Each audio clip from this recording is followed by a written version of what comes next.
Bismillah. Assalamualaikum warahmatullahi wabarakatuh.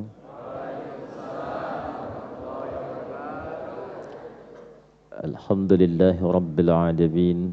Wassalatu wassalamu ala nabiyyina wa sayyidina Muhammadin wa ala alihi wa sahbihi wa dhurriyyatihi wa ummatihi ila yaumiddin. Amma ba'd. فيا عباد الله الصائمين والصائمات أحباب الله وأحباب رسوله صلى الله عليه وسلم أوصي نفسي وإياكم بتقوى الله فقد فاز المتقون فلا تموتن إلا وأنتم مسلمون فقال تعالى يا أيها الذين آمنوا اتقوا الله حق تقاته ولا تموتن إلا وأنتم مسلمون. Apa kabar semuanya?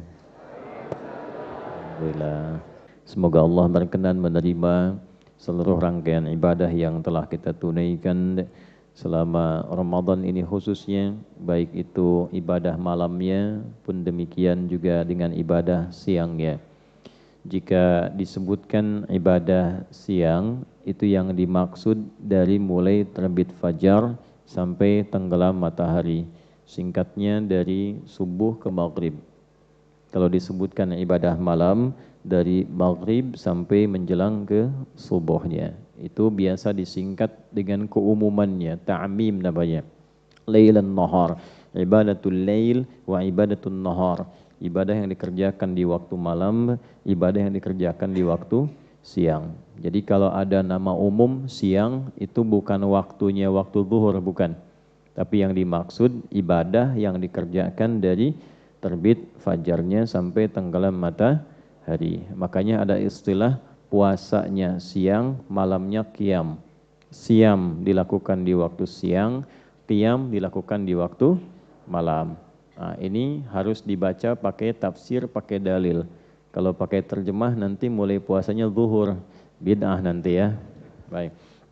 Nah, Bapak Ibu sekalian, dalam beberapa kesempatan telah kita uraikan mengapa Ramadan ini menjadi spesial, mengapa Ramadan ini istimewa, mengapa Ramadan ini penting. Sehingga dengan rasa kita menempatkan Ramadan sebagai bulan yang penting, maka dengan prioritas kepentingan ini terlahirlah motivasi pada diri kita untuk meningkatkan kebaikan dan ibadah di bulan Ramadan melebihi bulan-bulan lainnya. Di beberapa pertemuan yang lalu telah kita uraikan baik di tempat ini, di masjid ini, ataupun juga mungkin di tempat lain tapi tersambung online dengan Bapak Ibu sekalian. Perbedaan tempat tidak melarang kita untuk tersambung secara ilmu dan hati. Hati kita terkoneksi, pikiran kita tersambung walaupun berbeda tempat. Orang Arab mengatakan ana ma'akum qalban wa qalibah. Aku membersamaimu baik itu dalam keadaan satu tempat ataupun suasana yang berbeda. Nah, dalam pertemuan itu kami sampaikan beberapa keunggulan, keutamaan bulan Ramadan, ibadah yang terdapat di dalamnya yang tidak ditemukan keunggulan lain, keunggulan yang serupa di waktu-waktu yang lainnya. Nah, ini yang kemudian kita akan coba optimalkan untuk membahas keunggulan-keunggulan dimaksud, khususnya nanti yang terkait dengan dua waktu itu. Apa saja keunggulannya, seperti apa yang bisa kita dapatkan, manfaatnya, yang dengan itu alhamdulillah ini bahasa umumnya mumpung gitu kan, aji mumpung. Mumpung masih ada di hari-hari awal, baru hari kedua, insya Allah kita bisa dapati sampai hari-hari selanjutnya. Kalaupun takdir menyampaikan kita di hari ini berbuka misalnya, dan dengan itu kemudian kembali misal kepada Allah di hari ini pula, mudah-mudahan dengan belajar bekal ini, keutamaan itu diraih sebelum kita berpulang pada Allah Subhanahu wa Ta'ala. Baik, kita akan fokuskan pada pembahasan ini melalui sandaran kitab Sahih Al-Bukhari. Saya memilih kitab Sahih Al-Bukhari sebagai sandaran bahasan kita, bukan hanya menunjuk pada referensi dalil-dalil yang bersumber pada Nabi SAW, tapi juga Al-Bukhari ini termasuk di antara imam yang memberikan satu kategorisasi pembahasan berdasarkan tema-tema. Nah, di antara tema yang paling spesifik membahas dan mengumpulkan terkait dengan puasa, ini kurang lebih di antaranya ada di Sahih Al-Bukhari. Pernah saya sampaikan, Imam Al-Bukhari ini menyusun hadis-hadis Nabi bukan sekedar menjadikannya kitab hadis, tidak. Ya, bukan diinginkan Anda menemukan hadis, baca, paham artinya, selesai. Ya, beliau sosok yang sangat jenius. Jadi oleh beliau rahimahullahu taala radhiyallahu taala anhu, hadis-hadis Nabi ini setelah dikumpulkan, diteliti transmisi periwayatnya. Susunan orang-orang yang meriwayatkan. Ini dari si fulan, si fulan, si fulan, si fulan sampai kepada Nabi sallallahu alaihi wasallam. Jadi ketika menerima riwayat itu, misalnya saya ambil contoh begini. Pernah dengar kan bau mulutnya orang puasa itu lebih mewangi, harum di sisi Allah ya dibandingkan dengan minyak kasturi. Pernah dengar enggak? Itu kan la khulufu famis shaimi atyabu 'indallahi ta'ala min rihil miski, gitu kan? Baik, sebelum masuk ke tafsir, tahu dari mana itu kalimat Nabi? Maka beliau diurut dulu, ya, diurutkan. Oh, saya menerima ini dari Abdullah bin Maslamah. Sezaman dengan beliau ditemukan nih, Abdullah bin Maslamah menerima dari siapa? Dari Malik. Malik menerima dari siapa? Abi Zanad. Abi Zanad menerima dari siapa? A'raj. A'raj menerima dari siapa? Dari Abu Hurairah radhiyallahu taala anhu. Maka sampai ke sahabat Abu Hurairah tersambunglah itu kepada Nabi sallallahu alaihi wasallam. Itu semua hadis itu seperti itu, Bu, Pak. Jadi bukan tiba-tiba misalnya mimpi ketemu Nabi nulis hadis, tidak begitu. Ini ada standarnya. Dan ini yang menjadikan kitab ini termasuk kitab terkuat dalam referensi hadis dari segi validitasnya. Divalidasi oleh ulama dan karakter yang meriwayatkannya itu dicek dulu. Kalau ada orang bermasalah, walaupun membawa disebutnya hadis, itu nggak diambil hadisnya.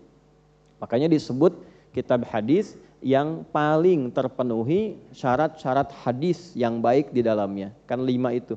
Mattasala isnaduhu binaqlil 'adlid dhabiti 'anil 'adlid dhabiti min ghairi syudzudin wala 'illatin qadihah. Paham? Tidak. Ya, tersambung sanadnya dari orang-orang yang kredibel, hafalannya kuat, tidak punya cacat dan tidak punya problem sosial.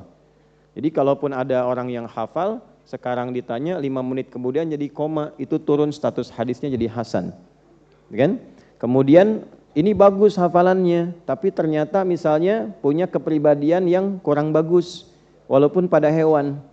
Ya, Imam Al-Bukhari pernah jalan untuk mengambil hadis, tiba kemudian setelah tiba di tempatnya ditunjukkan oleh orang itu sedang bermain dengan binatang. Ada yang menyebut keledai, ada yang menyebut ayam, kayak mau ngasih makan begini. Ya. Nah, kemudian hewannya datang, begitu tiba nggak dikasih makanan. Itu oleh Imam Al-Bukhari nggak diambil riwayatnya. Sudah jalan jauh, Bu. Sudah jalan jauh. Tuh, kayak gini misalnya, ibu jauh udah kesini nyampe. Yes, mau ngambil informasi, tiba-tiba ustadznya main-main sama ayam, kan? Nah, datang ayamnya cuma dibeginiin aja, kan? Tapi nggak dikasih makan. Saya tanya, ibu tetap ngaji nggak? Nah, kalau ngaji aja, nggak apa-apa, kan namanya ngaji, kan? Ya, kalau ini riwayat, karena ini riwayat tersambung ke Nabi, harus dijaga kehormatan Nabinya. Jangan sampai besok ada fitnah, pantas hadisnya diriwayatkan oleh orang yang bermasalah. Pantas orangnya begitu, nanti ada tuduhan lah terhadap Nabi, tuduhan terhadap riwayat. Nah, saking detil dan saking ketatnya periwayatan, itu tidak mudah dalam Islam. Karena itu alhamdulillah, semua ajaran di kita itu terjaga. Apalagi Al-Quran, semuanya terjaga. Jadi tidak ada potensi penyimpangan. Ajarannya tidak akan menyimpang, yang menyimpang mungkin orangnya. Yang ngarang-ngarang orangnya, tapi ajarannya sempurna. Ini bukti kebenaran ajaran Islam karena seluruhnya terjaga sampai ke periwayat asalnya. Ya. Nah, ini insya Allah yang kita gunakan Sahih Al-Bukhari, ada 97 topik di Sahih Al-Bukhari. Jadi bukan sekedar kitab hadis, tapi ini adalah kurikulum kehidupan. Makanya disebutnya adalah kitab hadis komprehensif kurikulum hidup dari Nabi dan keseharian Nabi. Al-Jami' As-Sahih Al-Musnad Al-Mukhtasar min umuri Rasulillah sallallahu alaihi wasallam wa sunanihi wa ayyamihi. Itu kurang lebih namanya, ya. Kalau ada keliru-keliru, mohon disesuaikan. Kurang lebih nama panjangnya begitu. Supaya enggak kepanjangan, disingkatlah menjadi Sahih Al-Bukhari. Nah, dari semua hadis yang dikumpulkan, diurutkan 97 tema. Kitab Bad'ul Wahyi, nama temanya kitab namanya, ya. Yang tema pertama tentang awal mula turunnya wahyu untuk memberikan legitimasi kenabian. Jadi yang disampaikan ini oleh sosoknya ini Nabi Rasul, bukan orang biasa. Tahu dari mana yang menyampaikan Nabi? Cirinya begini. Kalau tidak terpenuhi begini, berarti bukan Nabi. Nah, maksudnya apa? Kalau kelak ada yang mengaku Nabi, kita langsung bisa tepikan. Karena mustahil akan bisa memiliki ciri-ciri kualifikasi semacam ini. Makanya Nabi langsung komen dan kita langsung like and subscribe. Ya, kata Nabi, la nabiyya ba'di, tidak akan pernah ada nabi setelah saya. Kalimat la di sana juga menunjukkan selain menolak, berpotensi akan muncul orang mengklaim nabi. Setelah saya meninggal, mungkin akan ada nanti yang mengklaim dirinya nabi. Langsung tepikan aja, nggak mungkin. Tahu dari mana itu? Maka Imam Al-Bukhari menurunkan hadis-hadis Nabi yang disebut Nabi ini ukurannya seperti ini. Maka dibukalah kitab Bad'ul Wahyi. Setelah paham ini, kita mengerti yang nyampaikan ini, topik-topik selanjutnya itu Nabi, bukan orang biasa. Ya, antum punya ustadz, ada kiai, ada habib yang sangat jadi panutan, nyampaikan sesuatu, antum langsung kerjakan kan? Nah ini Nabi di atas itu semua, memberi petunjuk pada kita, masa nggak kita kerjakan? Ya kan? Orang tua kita yang sangat sayang memberikan petuah, kita langsung kerjakan. Memberi nasihat kita dengar. Ini ada sosok Nabi Rasul yang mencintai kita melebihi bapak ibu kita. Melebihi bapak ibu kita. Harisun alaikum bil mu'minina raufur rahim. Sangat peduli pada kita. Belum lihat kita, sudah minta sama Allah yang terbaik untuk kita. Saya kangen ya sama saudara-saudara saya, kata Nabi itu sallallahu alaihi wasallam dalam satu hadis riwayat yang sampai kepada kita. Ya, sahabat mengatakan, kami kan saudara-saudaramu ya Rasulullah. Bukan, kalian tuh sahabatku. Saudara-saudariku itu adalah orang-orang dari umatku yang mereka nggak pernah lihat aku, tapi mau beriman kepadaku. Dan itu didoakan oleh Nabi sallallahu alaihi wasallam, minta kepada Allah supaya umatnya dibimbing, diberikan hidayah, diberikan kebaikan. Jadi belum kenal kita, belum lihat kita, kita tak melihatnya, itu sudah peduli dengan kita. Makanya melebihi kasih sayang daripada kedua orang tua kita sendiri. Karena itu kalau Nabi ngajarkan, ngasih petunjuk pada kita tentang semua yang tema ada di sini, maka bukan sekedar didengar. Seharusnya membuat kita dengan cerdas langsung mengamalkannya. Karena itu 97 topik ini keluarkan. Karena Nabi yang bilang, ada kitabul iman, topik tentang iman, kalau imannya pengen naik dan dijaga supaya nggak turun bagaimana? Ada 57 hadis di sini. Kerjakan ini, kalau kata Nabi A, kerjakan. Kata Nabi B, tinggalkan, tinggalkan. Ada kitabul ilmi, topik ilmu, gimana cara belajar supaya cepat pintar, diridhoi Allah, mudah paham, gampang mengamalkan, ada topiknya. Nah singkatnya, di topik ke-30 dari 97 ini, ada namanya Kitabus Shaum, topik tentang puasa. Yang kitabnya sama dengan kami ada di halaman 280, Kitabus Shaum, topik nomor 30. Nah di topik nomor 30 ini dibagi lagi menjadi 69 subtopik. 69 subtopik ini di bawahnya ada 121 hadis. Jadi topik nomor 30 disebutnya kitab dalam Sahih Al-Bukhari-nya. Ya, Kitabus Shaum ini untuk menunjukkan makna umumnya, nanti prakteknya disebut siyam. Kan? As-siyam, as-siyam, bukan asyab. Nah. Kemudian di sini ada 69 subtopik, cabang pembahasan. Subtopik itu cabang pembahasan, judul-judul kecil, diistilahkannya dengan bab. Kemudian dari sini ada 121 hadis. Ini semua terkait dengan persoalan puasa. Ada di sini semua. Jadi kalau hadisnya dibaca, nggak akan banyak pertanyaan. Ya, di sini semua lengkap. tentang cara mulainya, keutamaan puasa itu apa, bagaimana menunaikan ibadah malamnya, berapa rakaat sholat tarawihnya, kemudian saat sahur itu waktunya jam berapa kurang lebih, lalu kalau adzan berkumandang masih boleh makan atau tidak, kalau imsak itu prakteknya bagaimana, terus kalau ketemu istri mau berangkat tiba-tiba salaman, batal apa enggak puasanya, kalau dikecup batal apa enggak puasanya, kalau kesiangan, jangan ketawa dulu ya, kalau bangun kesiangan apakah bagaimana status puasanya? Kalau nggak sempat sahur bagaimana? Lengkap semuanya. Ada di sini. Menentukan awal puasa itu seperti apa? Petunjuknya ada semua. Nah, jadi kalau sudah baca ini, insya Allah tiap tahun kita tidak akan terjebak pada satu kondisi yang serupa. Ya?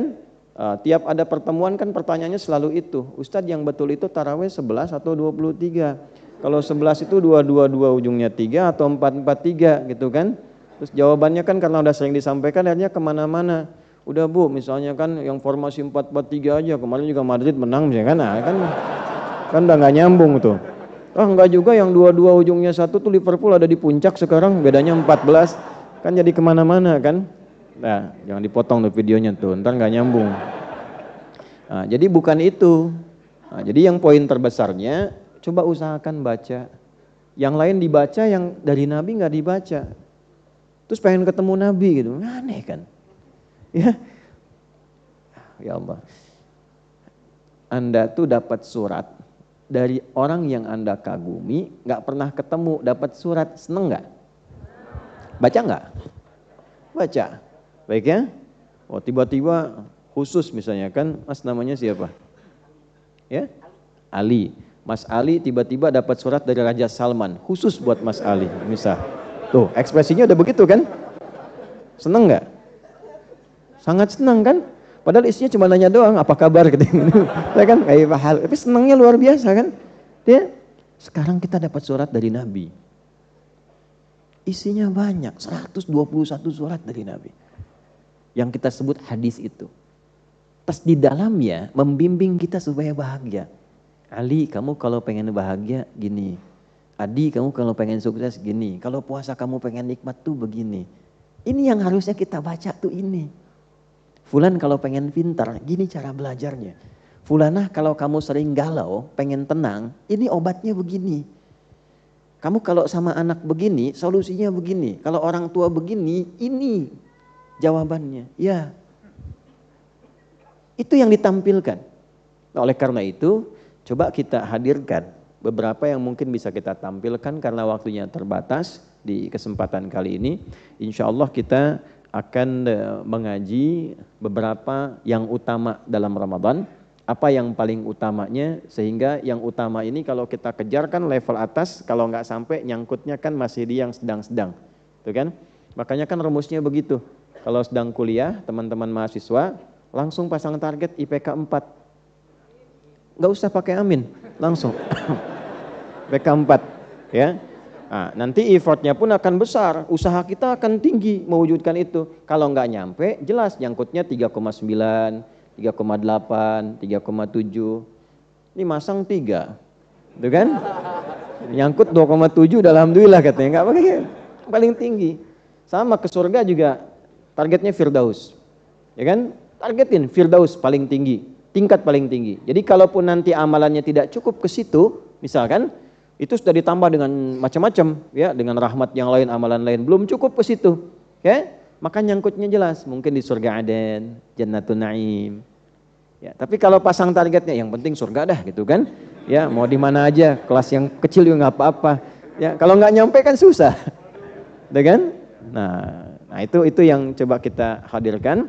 Yuk fokus pada pembahasan, waktu kita singkat, amalan utama di bulan Ramadan. Jemaah sekalian, seperti diketahui dalam pengantar tadi bahwa amalan-amalan Ramadan dibagi pada 2 waktu secara umum. Ada amalan yang dikerjakan di waktu malam, ya kan? Ini disebut dengan ibadatul lail. Saya tulis sini ya, ibadatul lail. Ada ibadah yang dikerjakan di waktu siang. ibadatun nahar. Ya.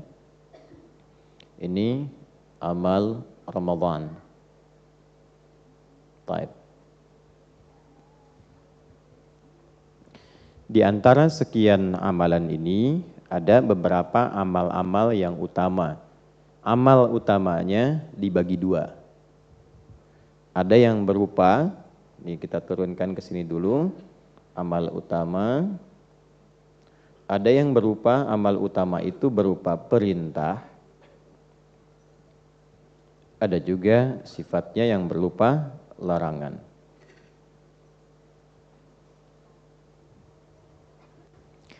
Yang dimaksud amal utama, yaitu amal yang saat dikerjakan, kita mendapatkan keutamaan pahala di atas rata-rata, di atas standar.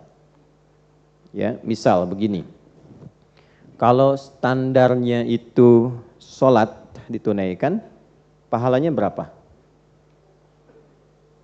Kalau tidak tahu, cepat katakan Allahu a'lam ya, biar cepat.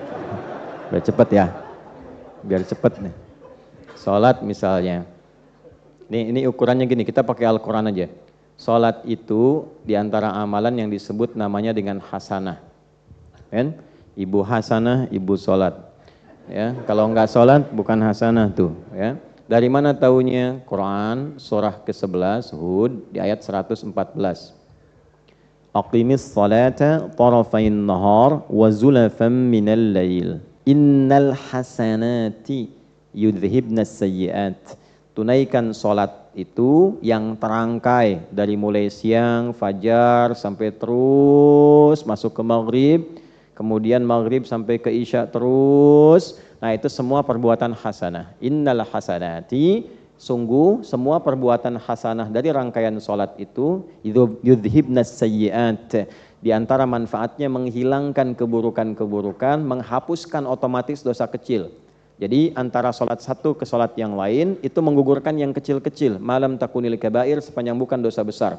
Salah lihat, salah dengar, salah bicara, itu kan? Ya, itu nanti dari subuh ke zuhur kan boleh jadi berpotensi ya, terjadi, berlaku itu. Nanti ketika sholat zuhur itu dihapuskan semua dengan sholat. Kecuali dosa-dosa besar yang butuh tobat secara khusus, secara spesifik. Nah ini diantara dalilnya. Nah karena sholat masuk perbuatan hasanah, maka konstruksi hasanah itu ketika menunjuk pahala, kemudian diurai lagi di Quran surah ke-6 Al-An'am di ayat ke-160. Bagaimana bunyinya? Man jaa'a bil hasanati falahu asyru amthaliha. Siapapun yang mengerjakan satu perbuatan hasanah, dia mendapatkan poin 10 kebaikan. Ini yang disebut pahala. Ya, ini yang sering kita istilahkan pahala. Nah, ukurannya jangan dilihat 10 begini, tidak. Nanti ada salah satu ukuran yang bisa kita jadikan acuan, diantaranya hadis datang ke masjid. Itu baru datang kalau niatnya ibadah, mendapatkan 25 poin. Jarak satu keduanya itu bisa 500 tahun. Dua ketiganya 500 tahun. Tiga keempatnya 500 tahun. Karena itu ukuran pahala ini nanti akan tampaknya sebelum meninggal.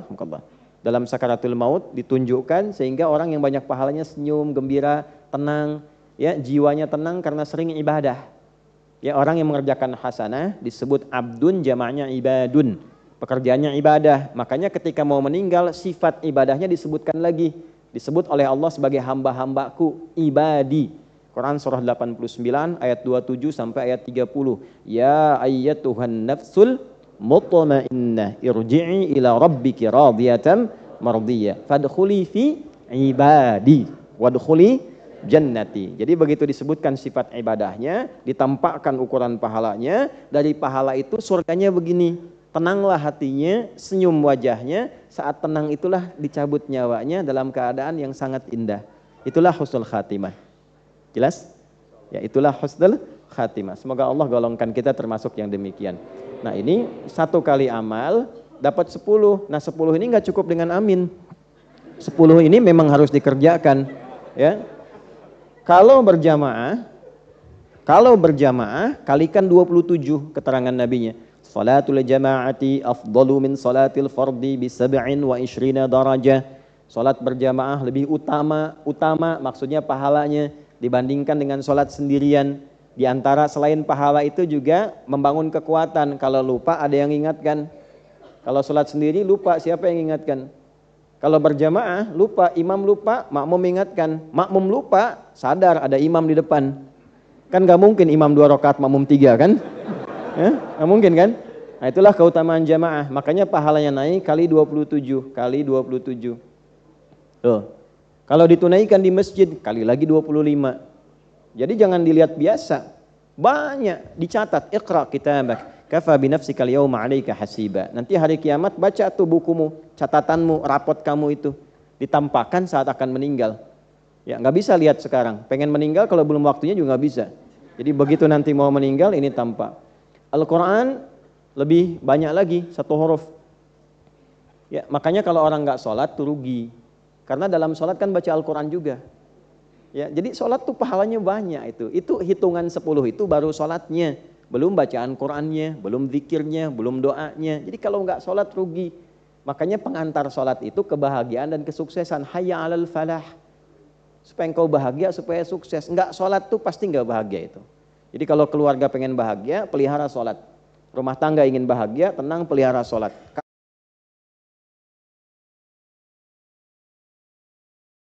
Dulu dilatih ya. Nah kemudian Quran ini 1 hurufnya 10, 1 huruf loh. Di At-Tirmidzi hadisnya nomor hadis 2910. Man qara'a harfan min kitabillahi falahu 10 hasanat. Siapa yang baca 1 huruf dari Al-Quran, dia mendapatkan setiap hurufnya 10 kebaikan. Walam aqul alif lam mim harfun. Saya tidak katakan alif lam mim 1 huruf. Ya, tapi walakin alifun harfun. Lamun harfun. Mimun harfun. Alifnya 1 huruf, lamnya 1 huruf, mimnya 1 huruf. Walikulli harfin 10 hasanat. Setiap hurufnya 10 kebaikan. Jadi kalau kita sempat tilawah misalnya baca alif lam mim sebegini, ya. Nah itu dihitungnya bukan 1 huruf ini. Ini sudah 1 huruf, lam 1 huruf, mim 1 huruf. Jadi kalau 1, 2, 3 kali 10 berapa? Udah 30 setiap hurufnya.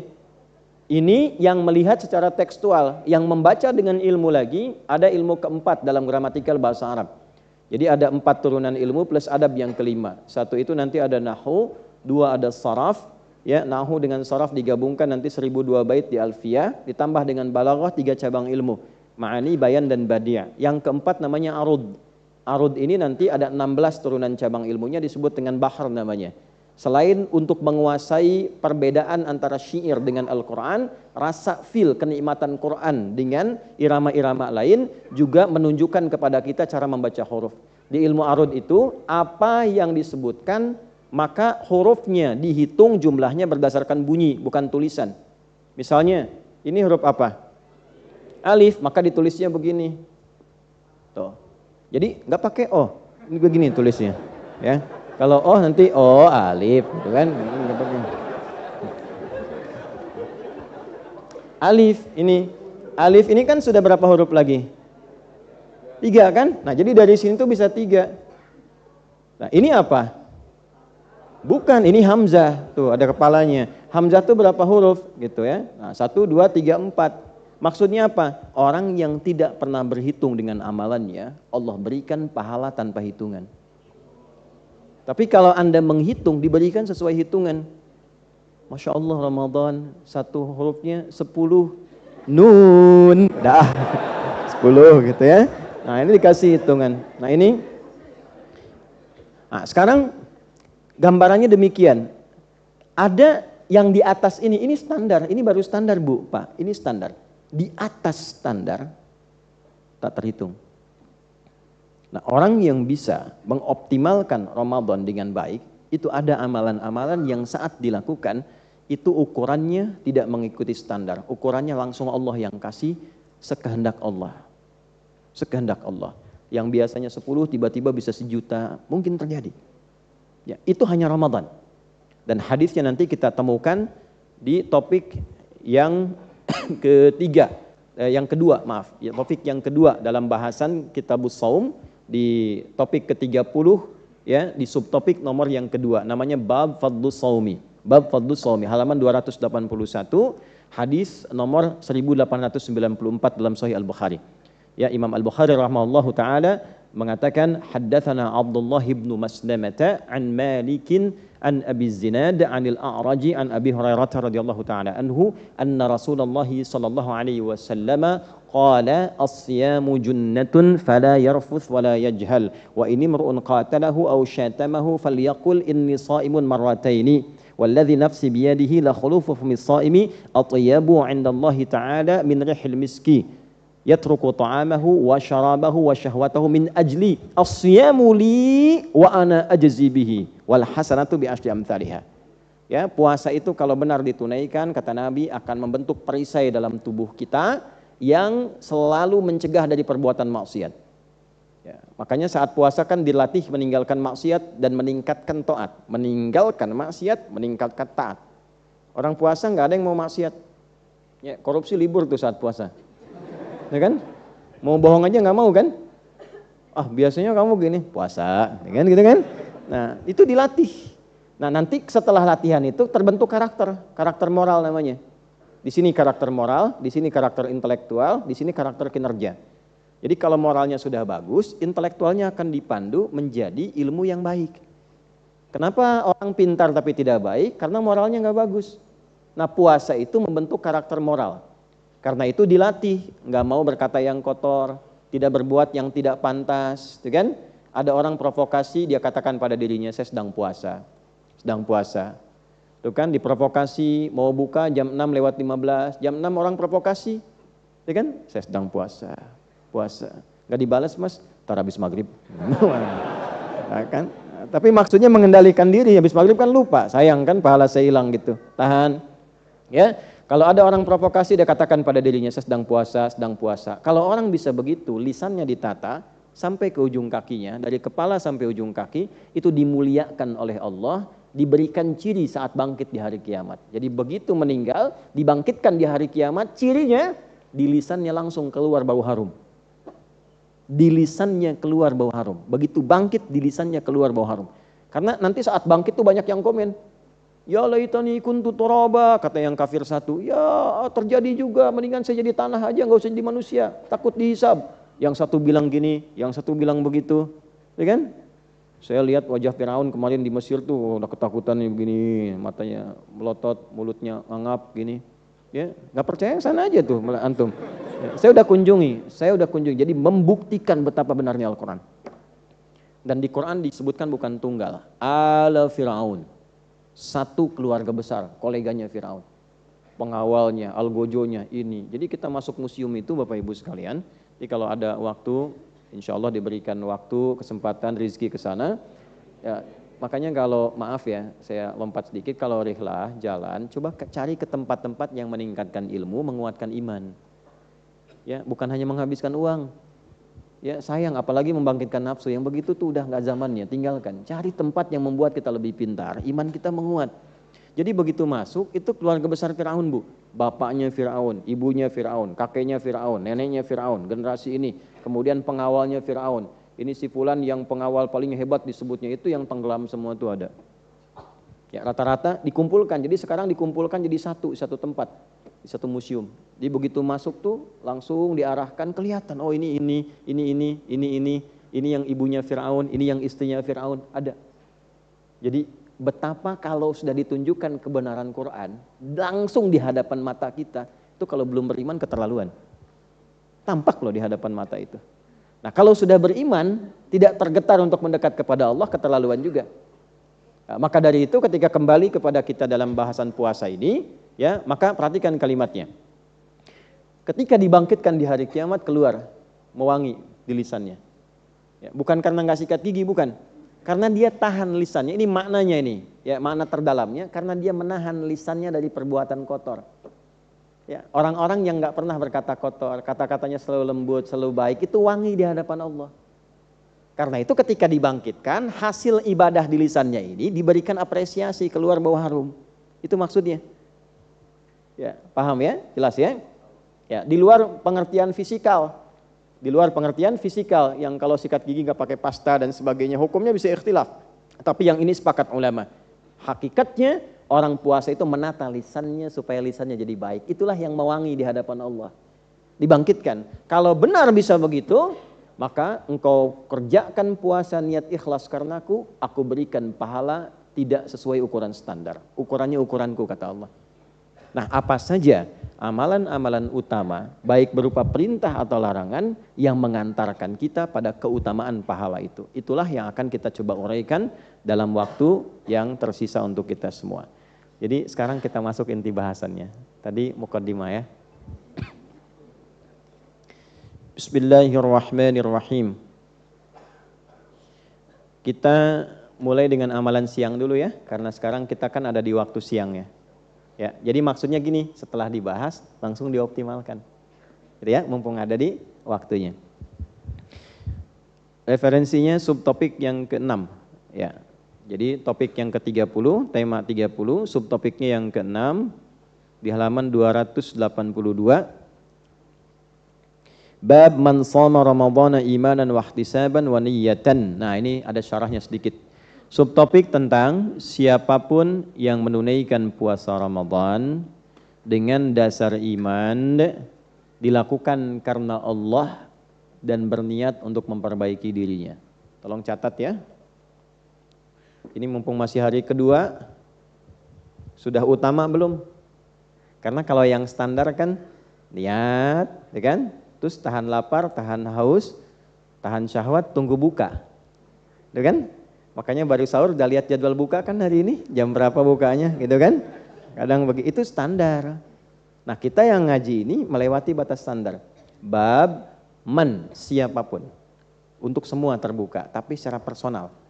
Jadi kalau kita baca man artinya Nabi kirim pesan untuk kita secara personal. Hei Adi, hei Ali, hei Fulan, ya, hei Fulana, secara personal loh kita disebut tuh, hei Fulan. Oke, ini subtopiknya dulu. Yang puasa Ramadan, puasa khusus Ramadan. Di luar Ramadan tidak dapat hukum ini. Tidak dapat keutamaan ini. Syaratnya 3. Untuk menaikkan puasa kita menjadi kualitas utama. 1, dilakukan dengan iman.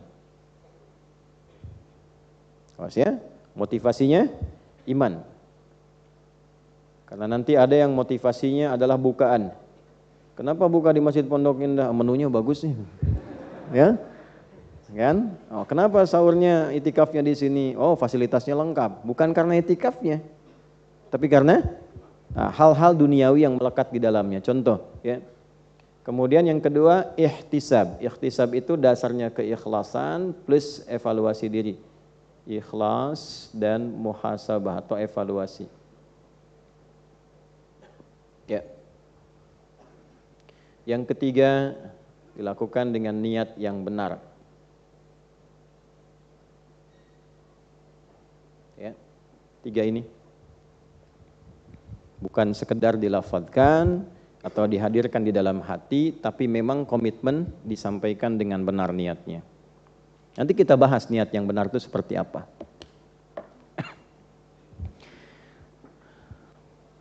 Sudah? Wa qalat Sayyidatu Aisyah radhiyallahu taala anha, dan pernah menyampaikan tambahan keterangan Sayyidah Aisyah radhiyallahu taala anha anin Nabi sallallahu alaihi wasallam, dari Nabi sallallahu alaihi wasallam, ini tentang keutamaan niat ini.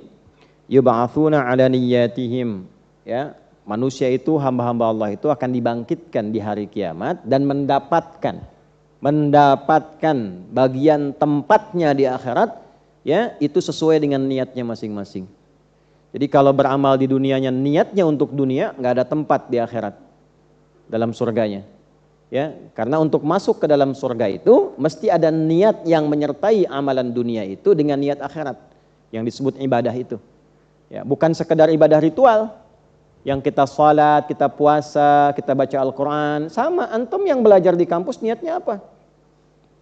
Ya, kalau antum niatnya dapat ijazah aja, pahalanya nggak ada, nggak dicatat pahala tuh. Nggak ada pahalanya. Ibu, bapak merawat anak karena apa? Ingin jadi dokter, jadi insinyur, jadi insya Allah. Tapi nggak dapat hasil akhiratnya di situ. Ngedidik anak, gitu kan? Berangkatnya, cari hartanya, nggak ada nilai akhiratnya. Faja'alnahu haba'an manthura. Jadi debu berterbangan. Ya, itu di Quran di surah ke-25 ayat 23. Wa qadimna ila ma 'amilu min 'amalin faj'alnahu haba'an manthura. Kalau ada orang yang orientasinya dunia saja, dikasih oleh Allah dunia. Antum pengen jadi arsitek dunia. Tapi kalau diniatkan dengan itu sambil ibadah, untuk menaati Allah, mengagumi kebesaran ciptaan Allah, ya, membuat sesuatu yang Allah ridha, merancang masjid, membuat jalan di teknik sipil supaya orang bisa lewat dengan nyaman, orang bisa ke masjid, orang bisa kenal Allah. Dengan niat demikian, itu setiap orang lewat, pahalanya antum ditulis. Coba yang bikin pipa wudhu itu, niat ibadah enggak? Kalau diniatkan ibadah, berapa banyak orang wudhu di situ? Antum kerjanya apa itu? Nah, itu dibangkitkan tuh hasilnya dari situ. Jadi sayang kalau investasi dunia itu enggak ada iringan akhiratnya itu. Dapatnya dunia, jangan khawatir. Wa minan nasi may yaqulu rabbana atina fid dunya. Udah, diam dulu, ya. Bukan itu. Bukan. Wa ma lahum fil akhirati min khalaq. Ya, itu ayat 200-nya. Dan ada di antara manusia itu yang orientasi hidupnya duniawi. Yang penting dunia. Akhiratnya enggak dapat. Tapi ada orang yang cerdas karena tahu akan meninggalkan dunia dan tahu dunia bukan tempat tinggal tapi tempat meninggal, ya, maka dia gunakan dunia untuk investasi akhirat. Wa minhum may yaqulu rabbana atina fid dunya hasanah. Tuh, cari hasanah. Wa fil akhirati hasanah wa qina adzabannar. Jadi dia bekerja di dunia juga, cuma dia mengkonversikan kegiatan dunianya supaya punya nilai akhirat. Kerjanya tetap di situ. Yang baik. Belajarnya tetap belajar, cuma dia niatkan. Nah, niat ini pembedanya yang menjadikan arah vektor kegiatan kita itu benar di hadapan Allah. Itu poinnya. Jelas ya? Baik, nah sekarang ayo kita baca hadisnya. Nomor hadis 1901. Qala al-Imam al-Bukhari rahimahullahu taala, haddatsana Muslim ibnu Ibrahim, haddatsana Hisham, haddatsana Yahya an Abi Salamah an Abi Hurairah radhiyallahu taala anhu. Anin Nabi sallallahu alaihi wasallam, itu sanadnya dari Nabi sallallahu alaihi wasallam. Qala, beliau menyampaikan, perhatikan kalimatnya, man qama lailatal qadri imanan wa ihtisaba ghufira lahu ma taqaddama min dhanbi. Sekarang amalan siang, man shama ramadhana imanan wa ihtisaba ghufira lahu ma taqaddama min dhanbi. Keutamaan tiga hal ini menghasilkan sesuatu yang melebihi batas pahala standar. Jadi kalau benar mengerjakan puasanya dengan tiga unsur ini, maka yang diberikan oleh Allah pertama kali ampunan dari semua dosa yang pernah dikerjakan. Ampunan dari semua dosa yang pernah dikerjakan. Semua dosa. Ya, dari ujung kepala sampai ujung kaki. Ma itu tanpa batas, Insya Allah. Siapa yang nggak punya dosa, terus boleh menilai dirinya. Ya, saya punya keyakinan setiap kita kan kesimpulannya pasti sama tuh. Bekalnya sedikit, amal solehnya sedikit, amal salahnya banyak. Tapi cita-citanya kan surga Firdaus kan. Sama kita semua begitu. Dan nggak ada satupun hamba hidup yang merasa nggak punya dosa tuh nggak ada. Nah sekarang pertanyaannya, pengen satu tempat terbaik, tapi dosa bergelimang, cara menghapusnya bagaimana? Nah, makanya hal pertama yang harus kita hadirkan ketika masuk Ramadan itu bersyukur dulu sama Allah. Karena dikasih kesempatan menggugurkan kotoran-kotoran yang melekat dalam tubuh kita itu. Yang belum tentu orang dapat, ya, dari sekian orang yang hidup sampai sekarang. Bahagia, semua bahagia. Ramadan itu unik Pak Ibu, sesuai dengan apa yang Quran sampaikan. Semuanya ikut senang. Jangankan orang Islam, yang non-muslim pun senang dengan datang Ramadan. Ya, bahkan memviralkan Ramadan datang. Kemarin sedang isbat, apakah yang meliput semua muslim? Belum tentu. Media-medianya punya orang Islam, belum tentu. Tapi kan orientasinya beda-beda. Saya senang karena jualan pasti akan meningkat, tuh kan? Senang karena faktor begini, senang karena faktor begitu. Semua senang dengan Ramadan. Tapi di antara sekian yang senang itu ada yang terpilih oleh Allah. Dia menunaikan puasa dan dihilangkan semua sifat-sifat keadaan buruknya, dosanya digugurkan oleh Allah. Apa keuntungannya ketika dosa gugur? Kalau ajal tiba bersamaan dengan dosa semua dihilangkan, maka bersih kita. Pulangnya insya Allah selamat. Itu yang mahal tuh itu. Nah, jadi nanti ada berkah untuk dunia, ada pahala untuk akhirat. Kalau berkah itu apa yang kita dapatkan di dunia berupa tambahan kebaikan. Misal, dosa itu salah atau buruk? Nah, kan nggak fokus kan? Dosa itu salah atau soleh? Salah. Di sini kan? Otomatis kalau orang banyak salah, salahnya naik, solehnya pasti turun. Karena nggak akan ketemu. Orang yang banyak kosakata kotornya, itu tidak akan mampu mengeluarkan kata-kata yang baik. Karena yang kotornya dominan. Jelas? Sebaliknya, kalau yang ini kita hilangkan, pasti yang solehnya akan naik. Jadi kalau pulsa yang kotornya hilang, yang baiknya pasti akan muncul. Maka keberkahan di dunia bagi orang yang diampuni dosanya secara otomatis akan merubah dia menjadi orang baik. Karena sifat-sifat yang jelek pada dirinya itu digugurkan oleh Allah.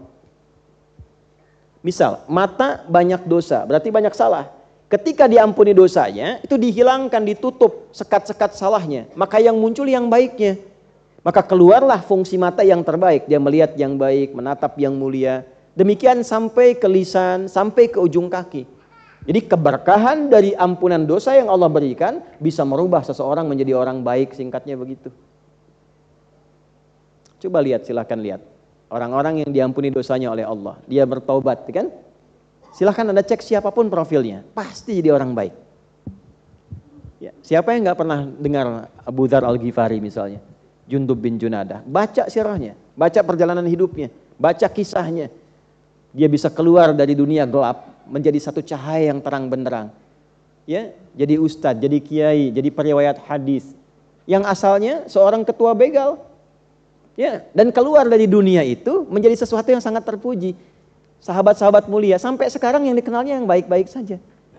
Tidak harus jauh-jauh ke sana. Orang-orang sekitaran kita mungkin pernah ada yang disebut dengan ini dunianya begini, perilakunya begini. Tapi ketika dia bertobat dan diterima tobatnya, digugurkan dosanya, semua orang berubah menilainya.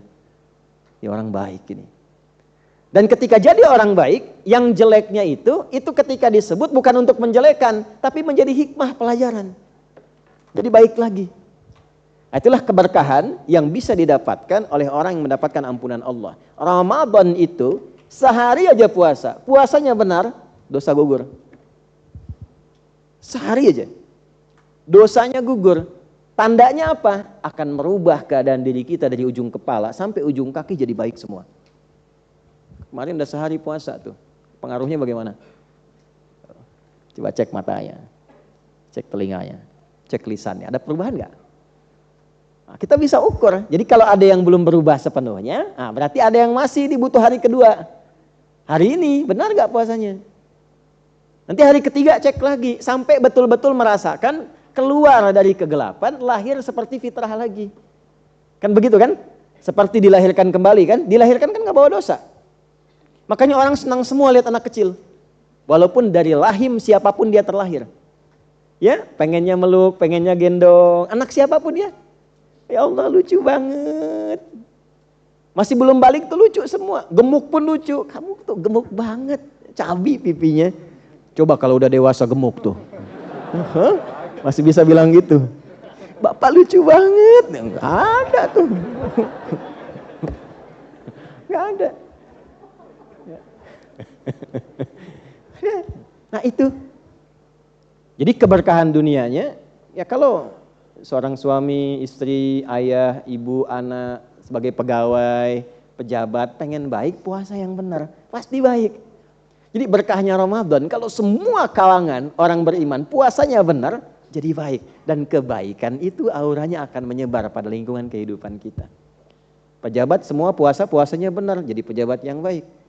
Rakyat puasanya benar, guru benar, mahasiswa benar, semua benar, pedagang benar, gak akan ada yang nipu. Akan jadi baik semua. Nah ini, anugerah ini hanya didapatkan saat Ramadan.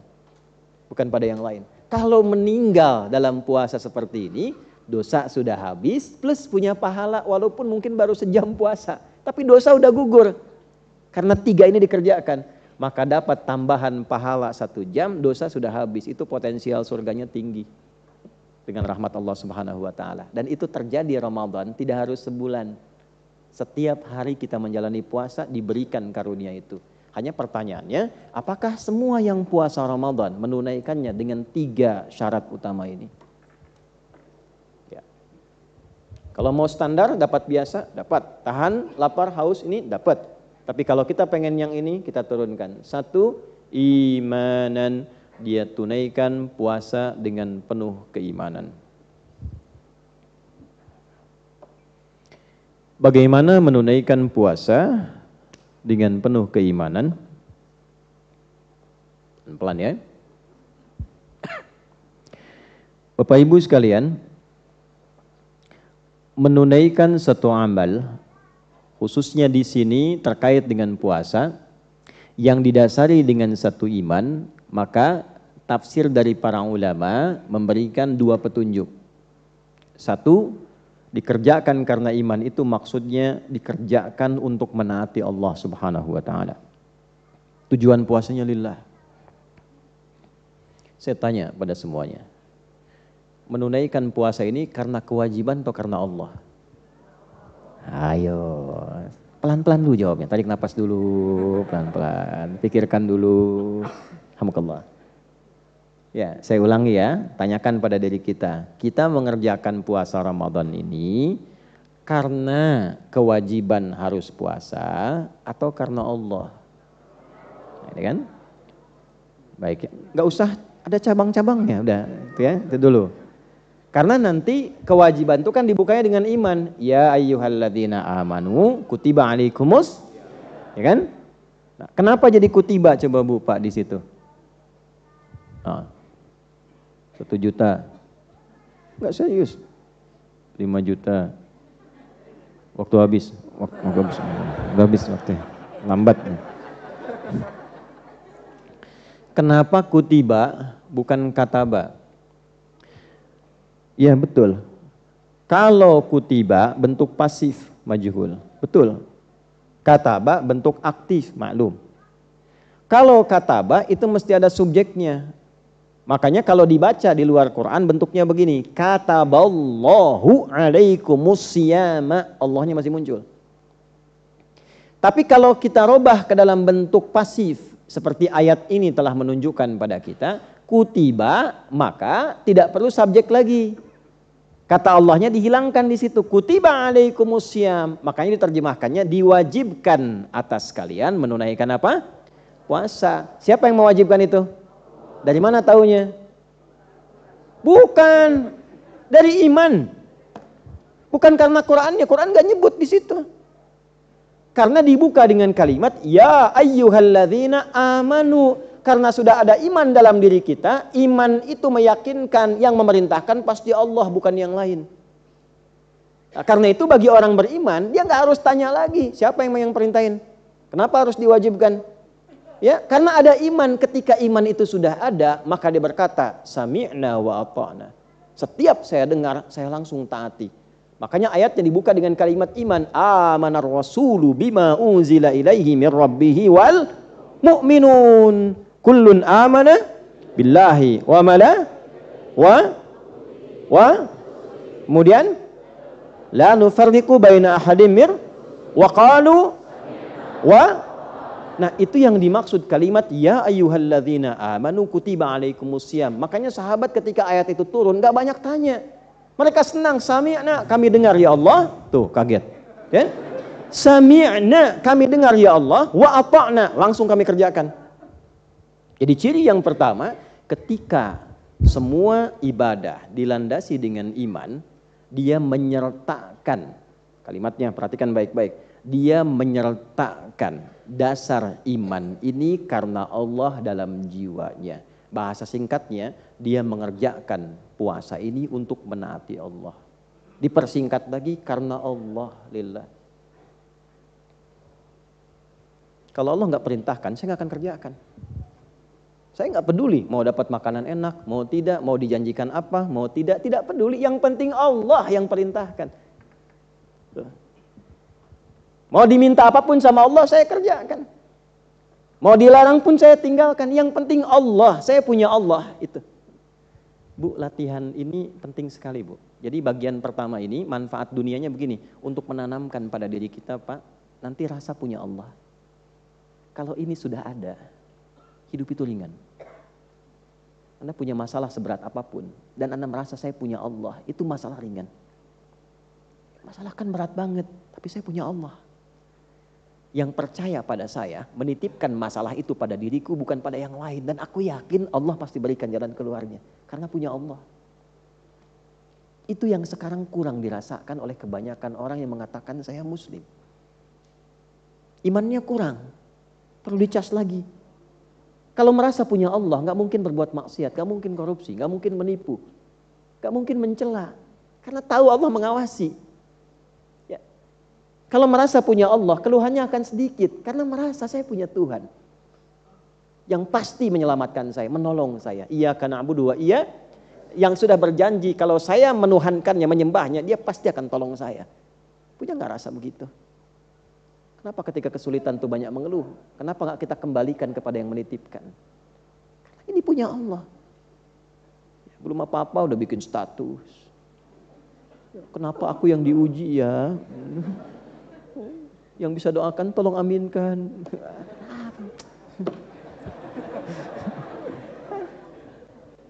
Ini melatih ini punya Allah. Nah, karena itu naikkan levelnya. Alih-alih sekedar puasa. Ya karena yang ada ya kewajiban saya puasa, enggak, naikkan levelnya karena Allah yang perintahkan. Nih, itu imanan namanya. Mau bukanya pakai apa, sahurnya pakai apa, walaupun cuma minum air putih, alhamdulillah, susu, air putih kan? Ya. Kalaupun minum air yang bening, alhamdulillah. Satu kali minum, alhamdulillah. Begitu baru minum, Allahu Akbar, sudah berhenti. Kalau sudah adzan enggak boleh makan minum ya. Enggak boleh. Ini sudah ijma' ulama berdasarkan ayat. Ya, jadi nggak ada yang bisa menyelesaikan, bukan ikhtilaf. Kalau sudah adzan masuk subuh nggak boleh makan minum lagi. Dalilnya satu Quran, Al-Baqarah ayat 187. Wa kulu washrabu hatta yatabayyana lakumul khaytul abyadu minal khaytil aswadi minal fajr. Silahkan makan minum senyamannya, secukupnya, seenaknya di malam itu sampai tiba fajar. Kalau fajar sudah tiba nggak boleh makan minum lagi. Untuk mengingatkan ini supaya tidak ada yang terdesak begitu minum tiba-tiba adzan. Ya, makan udah masuk tuh ayam ke sini potongannya gitu kan. Adzan. Kan kalau apa bahasa Rusianya kecelekok gitu ya, takutnya itu. Nah, maka diingatkan supaya tidak ada kesulitan. Bagaimana mengingatkannya? Dengan dua cara. Satu, adzannya dibagi dua. Bagi dua, ada adzan Bilal bin Rabah radhiyallahu taala anhu, ada adzan Abdullah bin Abi Ummi Maktum. Nah, dua kali adzan.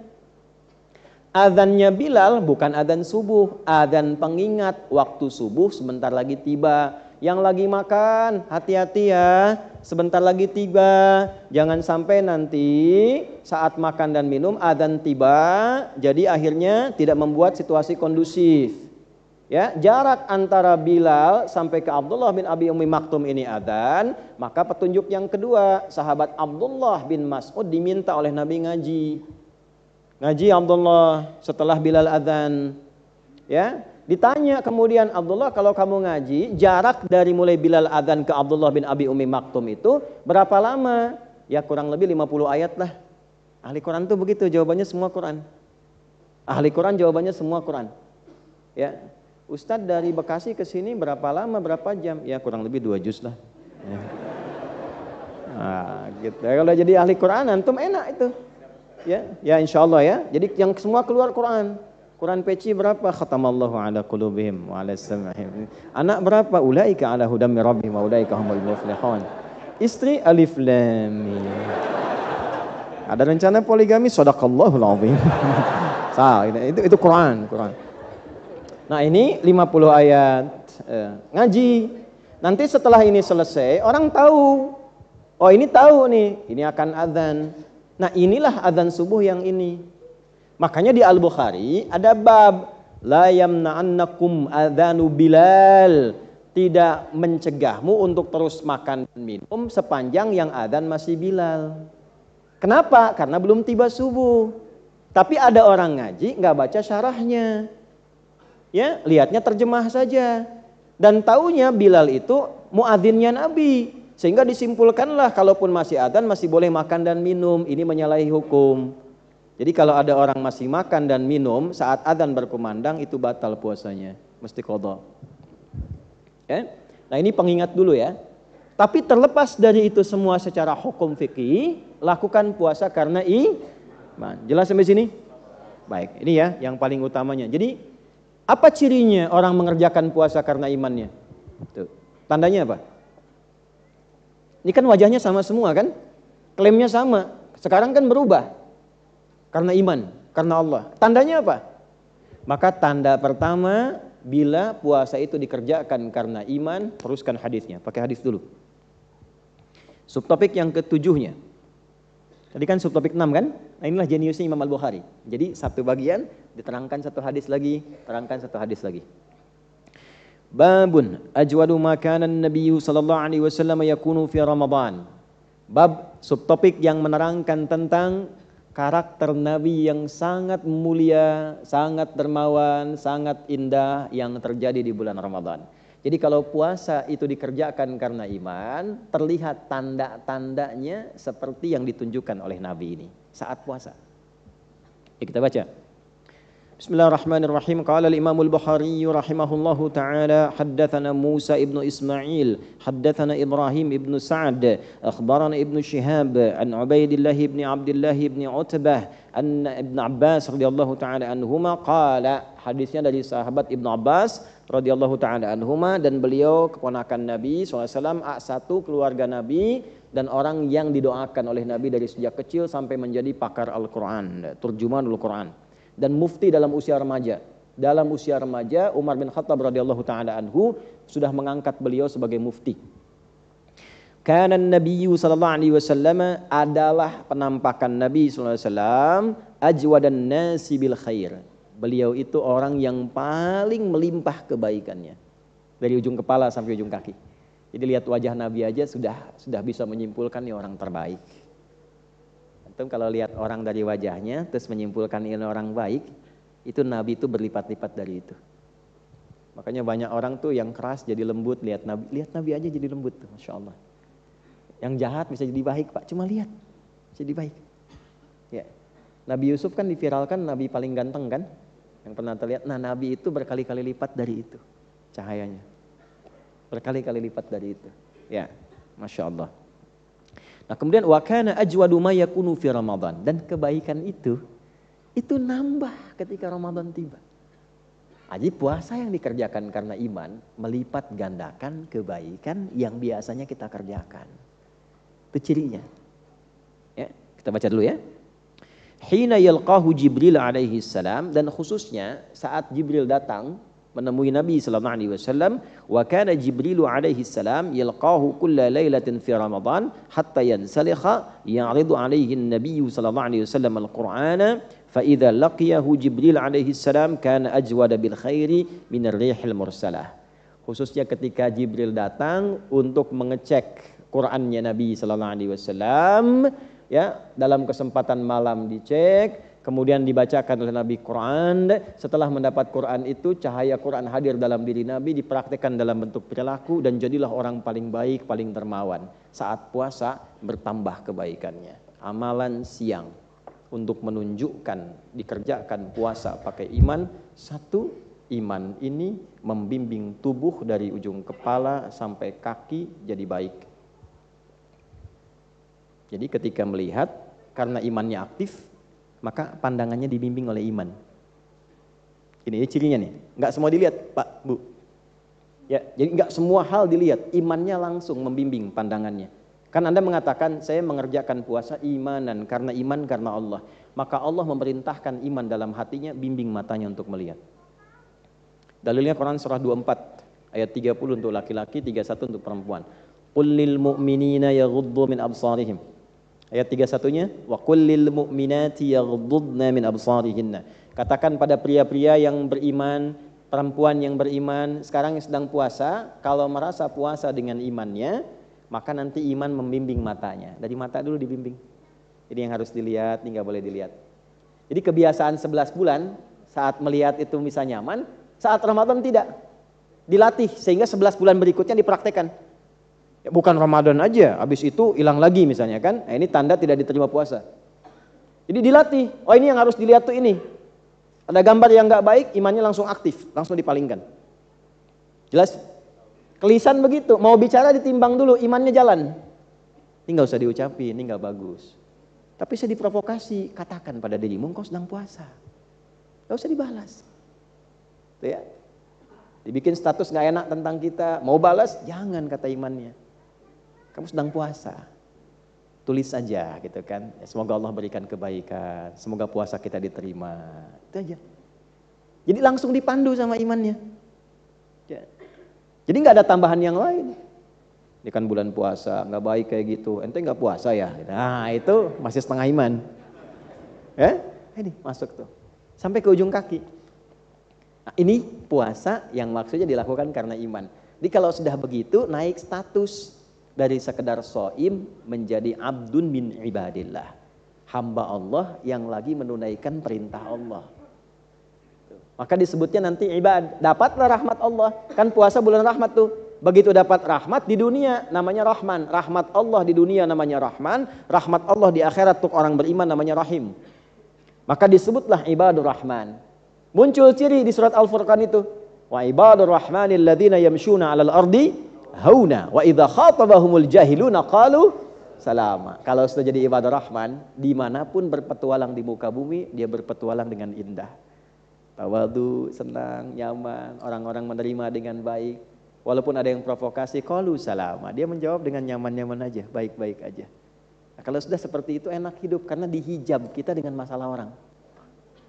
Jadi orang-orang yang mencela kita misalnya, misal dicela nih, terus kita maafkan, urusan kita dengan dia dihijab oleh Allah, selesai. Jadi kita nggak kepikiran. Tapi orang itu sebelum dia minta maaf kepada kita, tetap terhitung salahnya sampai kiamat. Jelas?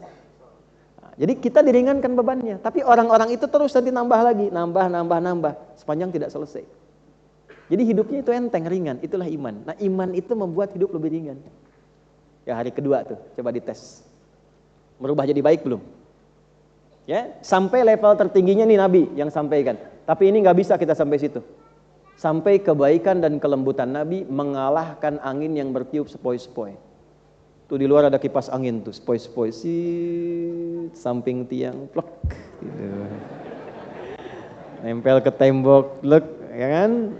Ya, kalau dia ada saung-saung, kalau orang Sunda nyebutnya ambenan gitu kan, bikin terus angin sepoi-sepoi sambil tiduran, lembut, tidur aja kan? Ya, saya pernah di Arab lihat burung ngantuk Pak, burung ngantuk bayangkan. Ya begini tuh, jatuh, betul serius ngantuk burung ngantuk pernah lihat itu, jatuh sadar keplak sedikit jatuh plek gitu kan, pingsan, nah, gitu. Itu saking dapatnya angin yang enak gitu. Nah, lembut kan? Nabi itu kalau sudah Ramadan, kelembutannya mengalahkan angin kualitas tingkat lembut paling tinggi. Kayak kalau orang ketemu Nabi itu, Ramadan itu sudahlah. Ya, jadi kita baca hadisnya aja udah kangen gitu kan, baca hadisnya udah pengen niru. Nah kita nggak bisa sampai ke titik itu, tapi kita bisa merubah diri kita untuk beda dari sebelumnya. Beda. Sebelum Ramadan tuh masih kasar, ya Ramadan lembut lah. Sebelum Ramadan kata-katanya belum terukur, ya Ramadan kita tata lah. Karena siapa? Bukan karena istri, bukan karena suami, bukan karena anak. Karena Allah, saya punya Tuhan. Malu sama Allah. Jadi suami berubah itu bukan karena istrinya pengen berubah. Karena Allah, saya punya Allah, ini saya dihisab nih. Demikian untuk semuanya. Nah, ini satu. Nah, jadi ini pembuktian pertama, kalau puasa dikerjakan karena iman, maka yang keluar dari tubuh kita terjadi perubahan positif. Ya. Nah, kalau amal-amal yang lain itu otomatis. Apakah dengan harta sedekah meningkat? Yang standar meningkat juga sedekahnya. Karena Ramadan itu unik. Ya, kalau selain Ramadan, itu yang minta depan mata belum tentu dikasih. Ramadan itu dicatat, ini fakirnya berapa, miskinnya berapa, yang yatim ada berapa sekitaran tempat. Bisa dicatat. Itu masih tahap standar. Kalau sudah melampaui itu melampaui batas-batas standar. Dia bahkan mencari, bahkan di tempat-tempat yang kadang orang nggak sampai ke situ, nggak harus orang tahu dan sebagainya. Tapi perubahan. Mohon jangan ukur figur lain. Figur kita pribadi saja masing-masing. Cara ngukurnya jangan compare Anda dengan Ustadz Fulan, dengan Ustadzah Fulanah, bukan. Diri kita aja dari sebelum puasa dengan hari ini. Ada perubahan nggak? Ya, standarnya kita aja dari ujung kepala sampai ujung kaki. Maka hari pertama, kalau saya sih suka memotivasi diri begini, setiap hari keluarkan latihan 1. Kemarin misalnya untuk pikiran dulu supaya berpikir positif. Nanti kalau sudah tekad begitu pasti diuji. Pasti. Ya kalau nggak diuji nggak ketahuan perubahannya. Ya. Nanti hari kedua sekarang berlatih misalnya di pandangan mata, jaga. Latihan sampai merasakan kenikmatan memandang dengan iman. Besok pakai lisan, buat lisan. Terus sampai masa sebulan gak ada yang berubah di tubuh kita. Ya. Jelas sampai sini? Alhamdulillah. Jadi ini bagian pertamanya. Nah, inilah cara seperti ini bila dikaitkan dengan evaluasi pada diri kita namanya ihtisab. Melakukan ikhlas karena Allah untuk mengoreksi diri. Itulah ihtisab. Jadi imannya dikerjakan karena Allah, perubahan pada diri kita yang terjadi untuk dievaluasi namanya ihtisaban. Makanya man qoma ramadhana imanan puasa yang bagus itu, yang utama itu dikerjakan karena Allah bisa merubah diri kita menjadi lebih baik. Ya, ketika dihisab namanya muhasabah untuk diri kita. Di kiamatnya hisab. Usaha sungguh-sungguh untuk mengevaluasi diri, menghisab diri, itu ihtasaba, yahtasibu, sifatnya disebut ihtisab. Jadi ada hasiba yahsabu atau yahsibu, ada hasaba yuhasibu, ada ihtasaba yahtasibu. Hasiba yahsabu, hisab, itu menghitung dengan cepat, dengan akurat. Kita dihisab di hari kiamat akurat semuanya, A sampai Z. Muhasabah, ya, hasaba, yuhasibu, proses mengevaluasi, saling. Ya, tanya ke istri kekurangan saya apa, demikian istri ke suami, ke teman dan sebagainya, itu muhasabah. Atau lihat cermin sehingga tampak diri kita sendiri. Ihtisab, yahtasaba, yahtasibu, pakai alif dan ta menunjukkan kesungguhan, serius. Jadi kalau pengen puasa pakai iman ya serius, nggak bisa setengah-setengah. Pengen berubah lisannya jadi baik, serius perbaiki. Nanti setelah itu Allah kirimkan ujian. Tumben nih bahasanya berubah. Nah, itu ujiannya.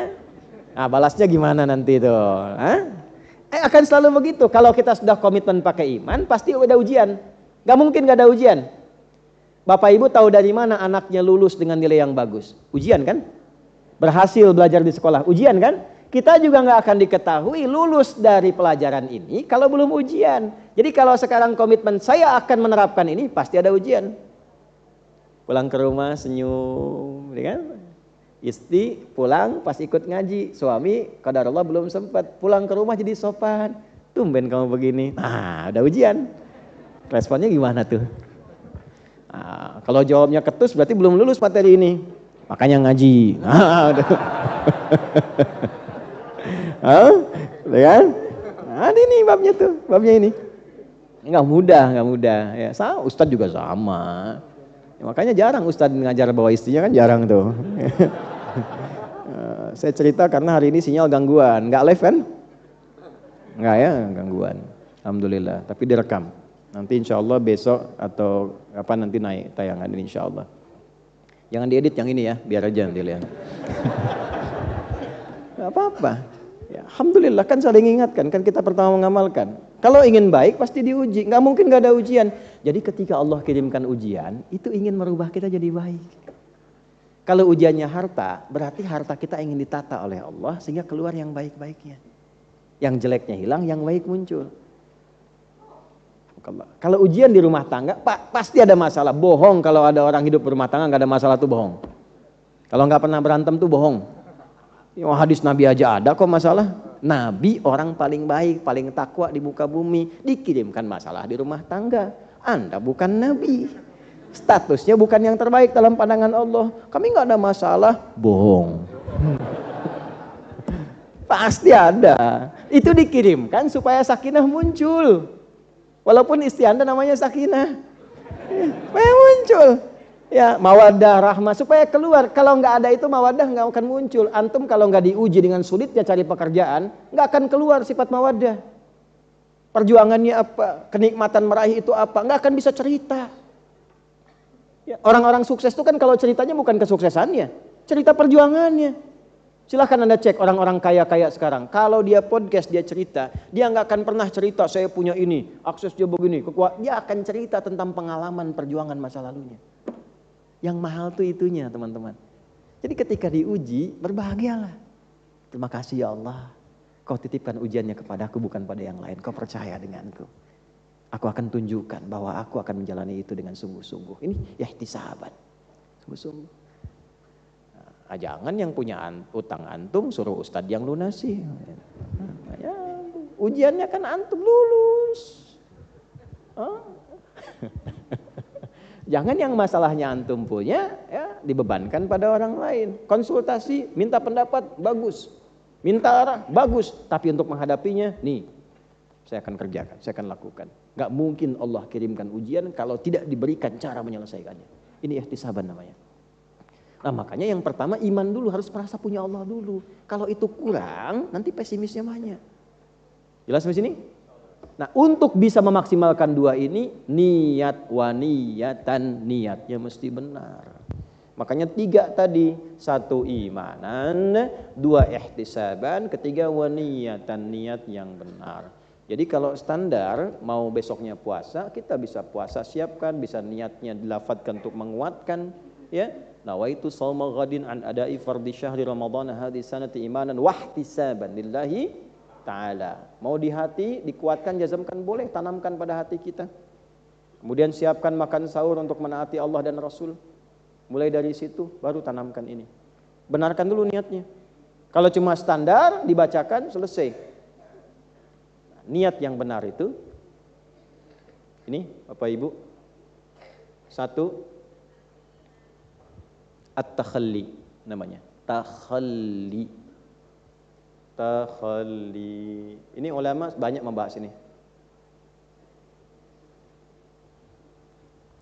Takhalli itu dari kata takhalla, ya takhalla.